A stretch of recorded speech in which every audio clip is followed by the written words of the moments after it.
વાંકાનેર ચિત્રેખેડા ગામે ધંધાની માથાકૂટમાં ટોળાએ દુકાને સળગાવી પોલીસે 7 શખ્સો સામે રાયટિંગનો ગુનો નોંધી ગામમાં બંદોબસ્ત મૂક્યો હતો।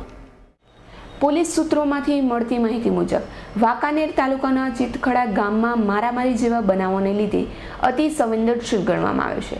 ત્યારે આ ગામમાં ગત રાત્રિમાં દૂધનો સંગ્રહ કરતા અને લુણસર ગામમાં રહેતા નાથાભાઈ થોબણભાઈ ભરવાડ ચિત્રેખેડા ગામમાં આવેલી દૂધના ગોડાઉનમાં ધંધાનો ખાર રાખી ચતુર સામત, મૈયા સામત, જગા સામત, છગન સામત અને 3 અજાણ્યા કુલ 7 શખ્સોએ દુકાનમાં આગ ચાપી ત્યાં રહેતા મશીનરોની તોડફોડ કરી હતી, જેથી નાથાભાઈ વાંકાનેરે તાલુકા પોલીસ મથકમાં 7 શખ્સોની રાયોટિંગનો ગુનો નોંધાવ્યો હતો।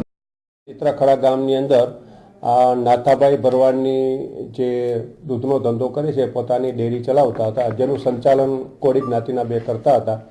એ દરમિયાનમાં જગાભાઈ કરીને છે, એ જ ગામના ચિત્રેખેડાના કોળી બંનેને ધંધા હરીફાઈના હિસાબે એકબીજાને દૂધ દેવાના બંધ કર્યું ને ચાલુ કર્યું, એના વાંધા વચકાના હિસાબે ઉપરોક્ત ભરવાડના જે નાથાભાઈ છે એના ગામના કોળીના 4-5 શખ્સો ભેગા થઈ અને ડેરીને નુકસાન કરી અને આગ ચાપી અને લગભગ 1 લાખની આસપાસનું નુકસાન કર્યું હતું। ઘટનાની ગંભીરતાને ધ્યાનમાં રાખી જિલ્લા પોલીસ વડા આરપી બારોટ, ડીવાયએસપી અને એલબીબીની ટીમ ત્યાં દોડી ગઈ હતી અને આરોપીને પકડવા માટે ચક્રો ગતિમાન કર્યા હતા અને પરિસ્થિતિ વધુ બગડે તેના માટે ત્યાં એરઆરપી જવાનો અને વધુ પીએસઆઈ સહિતના ચાંપતો પોલીસ બંદોબસ્ત મૂકી દેવામાં આવ્યો છે। રવિ મોટવાણીનો રિપોર્ટ, S9 ન્યૂઝ, મોરબી।